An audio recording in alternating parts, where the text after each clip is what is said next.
This is Motley Fool Answers. I'm Allison Southwick, and I'm joined, as always, by Robert Brokamp, personal finance expert here at the Motley Fool. Hey, bro. Hi, Allison. In this week's episode, we're joined by Dr. Megan McCoy, who is going to tell us everything you want to know about financial therapy. All that and more on this week's episode. So, bro, what's up? Well, Allison, you know how I love talking safe withdrawal rates in retirement. Yes, I do. Just can't get enough of it. But for those of you who don't remember, the safe withdrawal rate is the amount retirees can take out each year from their portfolios and be reasonably sure that their money will last as long as they do.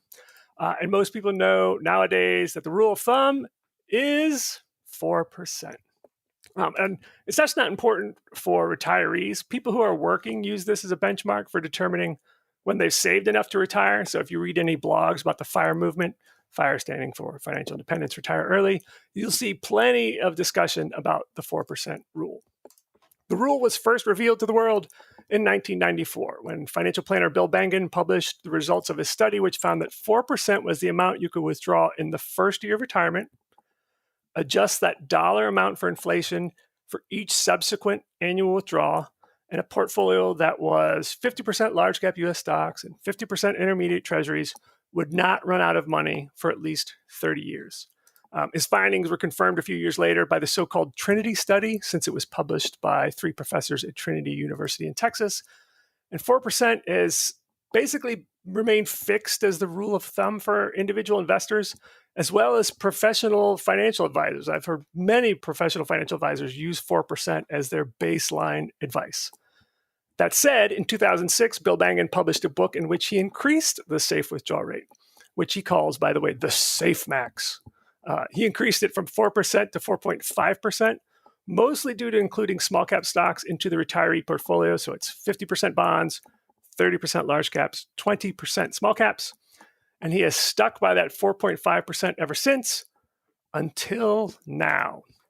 Last month, Bengen published an article in Financial Advisor magazine, and he made a few important points. First of all, it's important to remember that this 4.5% is a worst-case scenario withdrawal rate. The average safe max over all 30-year periods since 1926 was actually 7%. Ooh. And it got as high as 13% one year. We can thank 1968 for 4.5%. That historically was the worst year to retire, even worse than retiring right before the Great Depression, because the next 30 years subjected retirees to 2 dreaded conditions. Number 1, high inflation, and number 2, subpar stock performance during the first several years. In fact, the S&P 500 was essentially flat from 1968 to 1982. But despite those conditions, 4.5% ended up being a safe withdrawal rate. Bengen's recent article essentially asked, is there a way to look at current conditions and determine whether someone can take out more than 4.5%? And he suggested 2 data points. First, potential stock returns. And for this, Bengen updated research from financial planning expert Michael Kitces, which found that someone who retires when the stock market is highly valued should take out less than someone who retires when stocks are cheap. Where are we now? Well, the cyclically adjusted price to earnings ratio, also known as the CAPE, is at 31.6, the third highest point in history, according to the website of Robert Shiller, the Yale economist who popularized the CAPE. That suggests that someone's safe withdrawal rate should be no more than 4.5%. But what about inflation? The consumer price index is a measly 1.4%, and Bengen's research suggests that low inflation adds 0.5% to the withdrawal rate. So the bottom line here is the father of the so-called 4% rule thinks it should now be 5%. Now, many experts disagree with this, with the number one reason being that interest rates are so low. You're talking about a portfolio that's half in bonds and interest rates are below 1%, which is significantly below the historical long-term performance of bonds, which is between 5 and 6%. One such person is Wade Pfau, spelled P-F-A-U. You can go to his website, retirementresearcher.com, to see his research, but you could also revisit our conversation with him in our March 19th, 2019 episode. And I, being sort of generally a cautious person, would find it hard to recommend 5% to someone retiring today. But who am I to argue with Bengen, who, before becoming a financial planner, earned a degree in aeronautical engineering from MIT. So he's no dummy. And he follows his own advice. He retired in 2013, and in a recent interview with MarketWatch said that the withdrawal rate that he uses is 5%. And that, Allison, is what's up.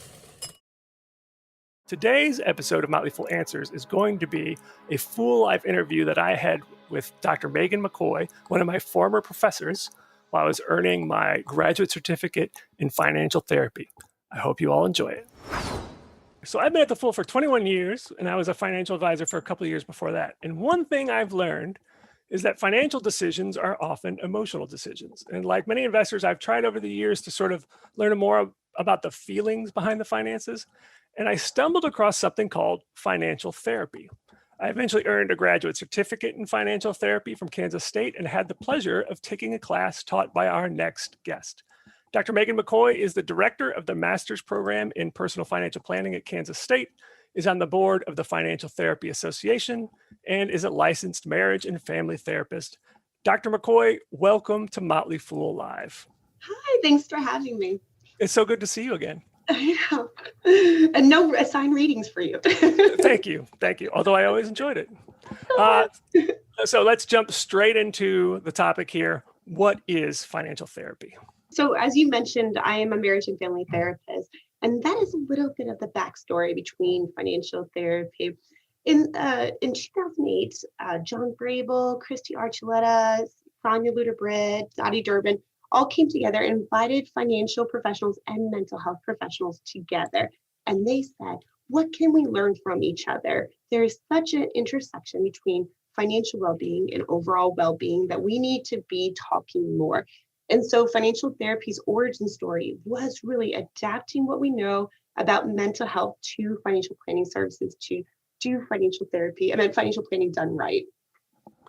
It's interesting because it does seem like the pioneers like you and the folks that you mentioned in financial therapy are mental health professionals. Yet most of the people, at least when the classes I took and then when I attended the financial therapy conference, back when we had conferences, they're mostly financial professionals. So there is this acknowledgement among the certified financial planners and financial advisors that to get people to do the right thing with their money, you have to somehow modify the behavior or sort of couch the advice in certain ways. Is my experience about right that the people who are most interested in financial therapy are financial professionals? Absolutely. And so many financial professionals are like, I don't like the word therapy. And I always like to equivalent it to you are massaging someone's relationship with money, like a massage therapist or occupational therapist, that we use mental health techniques in a way that's safe and within your scope of practice as a financial planner to make you better at massaging people's beliefs and attitudes and values around money. So what are some of the more common issues that people have and that they turn to a financial therapist for? One of the biggest ones is simply the fact that money doesn't mean the same to all of us. Some of us see money as power, some of us see money as safety, some of us see money as fun. And a lot of times, interestingly, we seek out partners who have a different money view than us. The spender seeks out a saver, the saver seeks out a spender. There's respect there.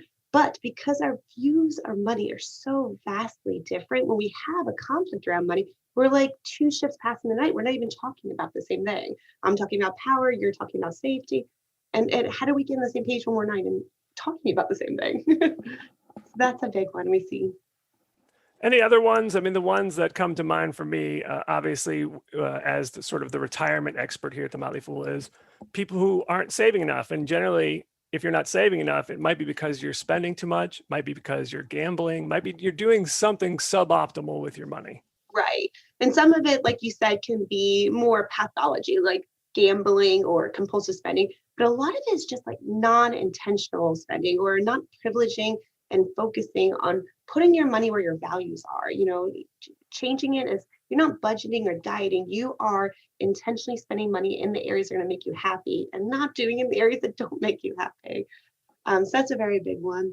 Another thing I see a lot nowadays, especially, is financially supporting adult children and having different views about how much to support their children, when to stop supporting children, parents fighting about it, siblings fighting about it. Those kind of things are coming up a lot right now. So, what are some of the common solutions? Like, if someone goes to a financial therapist and they have these problems, what will a financial therapist help them do? So I think if financial therapy is like this spectrum, right, with financial planning on one side and mental health on the other side, and you kind of can move up and down based on your education, your comfort, and things like that. But I think the best stuff that I encourage my students to do is asking the right questions, truly exquisitely listening in the words of Clance and all, understanding that resistance in clients when the clients don't do what you ask them to do, that it's not a sign of them being bad or not good clients, but rather you guys not being on the same page and you guys needing to figure out different goals that motivates or engages them in a different way. Another really important thing about financial therapy training for financial planners is getting all your stuff resolved, all your history of money, all your beliefs and attitudes about money to the surface. So you have this power to adapt clients' plans to really what they want, not just what you think is the correct way of doing things. I think it's interesting. One of the interesting things I did as part of getting my graduate certificate in financial therapy is taking some basically just kind of diagnostic tests that it's sort of like the classic Cosmo quiz, right? You answer all those questions. Of course, there's more thought behind it and more academic evidence, but and so you answer all these questions about your attitudes about money or your behaviors and things like that, and it makes some sort of diagnosis of what kind of person you are in relation to money. Any resources or tests that you would recommend for the average person to take? One of my favorites is called the Clance Money Script Inventory. And what there's all different ways you can categorize your money. I talked about it vaguely about security and power, but Brad Clance and his father Ted Clance created these money scripts, and there's 4 of them that are really interesting. They have a wonderful scale, again, called the Clance Money Script Inventory that you can Google and you'll find it. You can take it yourself and see, but you might recognize them just by the description. So I'm a reformed money avoidance individual. Money avoidant individuals tend to feel insecure about their monies or may have some kind of like moral, ethical hangups around money, like money's rid of evil, I shouldn't pay attention to it kind of thing. Then there is money status, and those are individuals that equate their net worth to their self worth. They want to have symbols of their achievement. Then there's money worship, and these are individuals who somehow think that like wealthier people are somehow different than them, or that somehow if they had more money, all their problems would disappear. And then there's money vigilant, which most of your listeners probably are. Money vigilant care deeply about their money. They pay attention to their money. The only problem is that if it goes too far, sometimes it makes them feel financial anxiety and that even though there's no real stressor, just a constant little low grade worry about money, or they may be secretive around their money, not want to share with their partner and things like that. Yeah, so actually, I scored very high on money vigilance. And it was interesting because some of the other issues that were discussed in financial therapy are things that actually do probably increase the chances that you'll be good with your money, but it doesn't increase the chance that you'll live a happy life because of the anxiety. So there's the money vigilance, workaholism, things like that. So what's the balance between being financially responsible but not being obsessed with money? It's so hard. I just finished a great book by Roth and Hartner called Well-Being, and it talks about the 5 pillars of well-being. And they have a whole chapter on the research around financial well-being, what makes us well around money. And really what the research shows is that if we think too much about money, then we tend to be less happy, that we tend not to get as much joy from money. And I think you've probably heard this site before that once you make 75K, happiness doesn't tend to increase anymore with increases in salaries. And so what we do know from the research is that using money for experiences, using money for charitable giving, those 2 ways are the ways to really be happy. And so when you're creating your spending plan, when you're deciding on where your money is going, making sure that you allot some to giving and allot some to making sure you have the right experiences with your family is going to be essential, especially in COVID times when we can't do as much fun stuff as we used to. Right. And that study you referenced there, that once you earn $75,000, earning more money does lead a little bit more to happiness, but it's just diminishing returns. And that came out in 2010. So I recently adjusted it for inflation. So it's closer to like 85,000 now. But of Ooh, course, it depends on where you live, right? I mean, I live in the Washington, D.C. area, and it's a lot different than if you live in, are you in Georgia now or in Kansas? I can't I'm in remember. Kansas now. You're in Kansas now. Okay, got it. Yeah. I want to go back to a couple of the topics you already touched on. All right. So let's say, you have spouses, different attitudes toward money. Maybe someone's money avoidant, someone's money vigilant. How do they work out those differences? People think that opposites attract, but really research shows we tend to marry someone very similar to us in political views and religious views, that we tend not to marry our opposite, except for when it comes to money. And for some reason, we do seek out that opposite. And I think what's important to recognize is that every one of these money scripts that I just talked about are partially true, that hold nuggets of wisdom, to hold nuggets of good things. And so it's important to recognize that you married your partner who was different than you for a reason, that you enjoy some of those aspects of their personality. I think you also have to recognize the underlying meaning of money to them and talk about that thing. Like when you're able to use clear language around money, be better. So it's not like you're really annoyed that they bought a purse. It's that you're really annoyed that you don't feel like you're on the same team, or you're really annoyed that we're not working towards our goals together, or you're really annoyed that there wasn't more open conversation. And so I think beyond money, say, this isn't about money. If you want that, I want to know why. I want to know what we can do differently to get that need met. But I think, again, starting with your fear that's coming up, or your thing that is coming up, instead of going straight to you're a bad guy, it's going to be really powerful to change the way you talk. An interesting part of financial therapy is looking back at what you learned about money when you were younger. And one of the assignments for the program was to do a genogram or genogram. I've seen it pronounced different ways, but it's basically like a family tree. And it was interesting because it also required me to talk to my parents about their early experiences with money and what formed their attitudes about money. So tell us a little bit about genogram, how to pronounce it. I don't even know if I pronounce it right.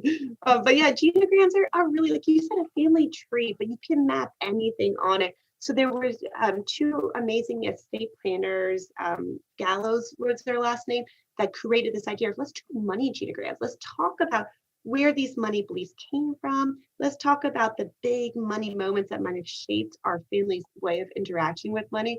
And it can be really powerful. I mean, I did a study recently, and even though my sample might have been skewed, 90% of the people who responded to my survey had not talked to a single soul about money in 12 months. It blows my mind that it's not that they weren't talking to a financial professional, they weren't talking to their partner, they weren't talking to their parents or even their kids about money, which is so sad. And so I think the genogram is both an assessment tool where you can see maybe this is not great, but it's also this wonderful tool of intervening, of letting families talk about money differently, to get insights on why your partner acts the way they do, and it gives more context.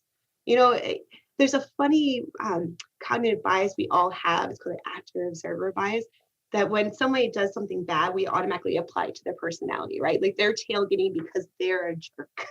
But when we do something, we understand the environmental stimuli, the catalyst. We're tailgating not because we're mean, but because we're late for that appointment or blah, blah, blah.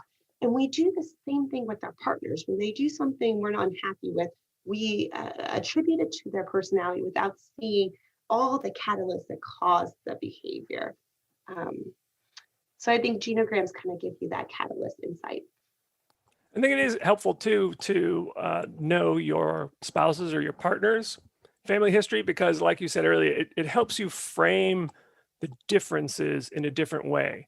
They're not being selfish, they're not being controlling, they're acting out because of something that happened previously in their life that has made them feel this way. And it's certainly the case of my marriage. My wife had some significant financial insecurity growing up, so it definitely affects the way she reacts to money. Whereas I was okay, had a perfectly fine middle-class life until high school, and my dad's business went under, and then things changed drastically. So just knowing our experiences really has informed a lot of the way we talk about money. Interestingly, when you talk about marriages and money, or just couples and money, Another term I've learned over the last few years is financial infidelity. And creditcards.com does an annual financial infidelity poll, and the recent one found that 44% of respondents are hiding a checking, savings, or credit card account, or are hoarding secret debt from their partner. So tell us a little bit about financial infidelity. And by the way, some of these surveys find that a significant portion of people find financial infidelity worse than physical infidelity, which I think is kind of remarkable. So anyways, tell us a little bit about financial infidelity. Yeah, what's fascinating about financial infidelity is you gave those stats, which are very specific, but when you look at all the research on financial infidelity, the stats range dramatically. They go from, like you said, 40, I've seen up to like 80 if you ask people, have you ever lied by omission about a purchase? Have you ever rounded down? Then all of a sudden you have to think back, you're like, I might have done that once. So it's very common in the low grade version of it. But like you said, it's very hurtful and painful. And when I look at financial infidelity, what I often tell clients is that part of the problem is financial infidelity. Part of the problem is someone having financial shame and hiding whatever behaviors they don't want their partner to know. But part of financial infidelity is also the person's inability to be assertive about their wishes and needs. And the problem with that, when you're not able to say, I want these purchases, they're important to me, and you can't say that in that aspect of your life, you're not going to be saying in a lot of parts of your life. And that can have negative impact for your relationship because your partner cannot meet your needs if you're not saying them clearly. So we have financial infidelity that is high grade, where you're really hiding debt and hiding substantial purchases. What's interesting about that is it's often associated with marital infidelity. There's some researchers in New Orleans that find that financial infidelity and marital infidelity get tied together. Obviously, you're having to pay purchases for that relationship that are going unacknowledged. Financial infidelity is also really associated with gambling addiction, and any kind of addiction. You can almost see it as just a manifestation of the cost of addiction. And then again, the lower grade financial infidelity is really what I'm interested in, is these secrets that we keep because we either feel shame and we need to resolve our own shame, or we don't feel comfortable sharing our wants and our needs with our partner. Let's move on to kids. And you mentioned this already, touched on it a little bit. I'm sure many people who are listening here are parents and they want to help their kids get a good start in life, but not so much that their kids don't learn to thrive on their own. So some of the terms in financial therapy that deal with this are financial enabling, financial dependence, and even financial enmeshment. So how do parents strike the right balance when it comes to teaching kids about money, talking a little bit about the finances, the family finances, and helping their kids financially without sort of undercutting their ability to be on their own? Right. And conversations are so key. There's a wonderful theory called the family financial socialization theory that shows that we teach our kids about money, not just in our overt lessons when we're like, I'm going to teach them about a checking account. We do it on a daily basis because they're observing our behaviors. And so one of the best ways to get better about teaching your kids how to handle money is to make sure you're fully healthy with your money and then being overt in the little moments. Like, I'm going to go sign this tip for the restaurant. Let me tell you why we put the tip in, what it means, what I'm adding up, how I calculate it, why it's important, what your values are around that. Every single little purchase is like that can be so made a learning moment. Like same thing when my daughter gets birthday money and go to Target, then we talk about taxes. We talk about how to add it to the price of things. How much will she use it? Things like that. So in the small days, I think the more we talk about money, the healthier we all be. Now moving into the more dramatic things that I was talking about earlier, when we're supporting our children more than just in teaching lectures or giving them experiential exercises, there is the risk of enabling and enmeshment. So this is the idea that you're overly supporting your children or giving them too much money. And this can be such a loving act. Like you want to love your children. Maybe you feel guilty about something that happened earlier in their life. Maybe you don't really feel comfortable showing other ways of love. But the problem with enabling is that you are signaling you don't trust them to be able to do it on their own. You're signaling that you don't see them as fully adults. And so I think recognizing that so many times it comes from love, but that it undermines what you're trying to hope for them is really important. there is some parts of enabling can be power and control, but in my practice, I've seen mostly this wanting to love and not knowing a different way. A lot of financial therapy, I assume, basically comes down to changing behaviors, right? People are going to financial therapists because some sort of behavior is not going well. Yeah. And even if people listening on this call might be feeling good about their finances, there might be some other behavior they want to change. They might want to exercise more, eat better, procrastinate less. And those of us who all tried diets and January 1 resolutions know that it's very hard to change behavior. So are there any sort of fundamental principles to improving your habits and changing your behaviors that apply to just about anything that people want to do? There's a great theorist team called Prochaska and DeClemente who studies stages of change and how we don't go from no change to change. We go through this very long process of pre-contemplating, do I really want to make this change? Is this change important to me? Figuring out if it's even you're something you really care about. Then we go through the whole how am I going to make the change? What do I need to do it right? Where do we even find a good gym that's open and COVID safe and blah, blah, blah. And so we go through changes in stages, and each one of those stages has a different goal. Sometimes we need to motivate to discover it's going to be better when we make that change because change is scary. Sometimes living with a bad behavior is easier than making a change because we don't know what life will look like. So sometimes we have to just work on the emotional aspects of change.